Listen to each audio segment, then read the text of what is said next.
Hello and welcome to The Inquisitive Crafter. I'm Katrina Stewart from Crafty Jacks, and today I'm going to be talking to you a little bit about my dye process. So I've had some questions in terms of where I get my inspiration from and a little bit about my dyeing process.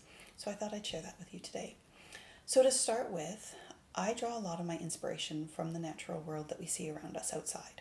I spend a lot of time walking with my husband, and there's a lot of beauty that I see in the mountains here that I really love to capture in my dye process.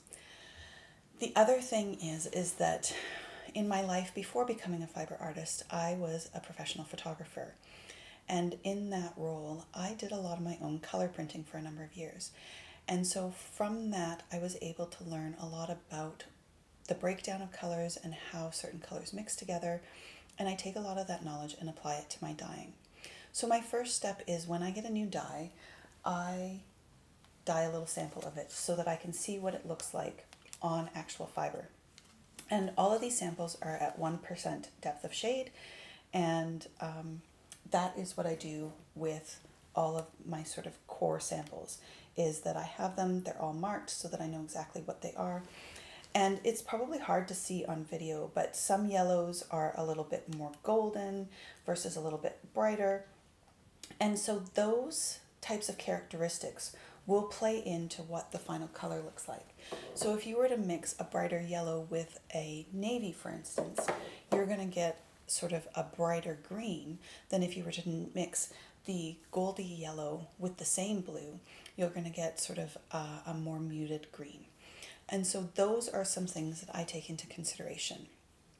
So when I'm looking at, say, a photograph that I want to use for inspiration, I will sort of try and see what the colors were that mixed together to create that color, and try and find the similar sort of things in my base color to mix together for that final color. And then what I will do a lot of the time is I will then mix those colors to see how accurate my color representation is.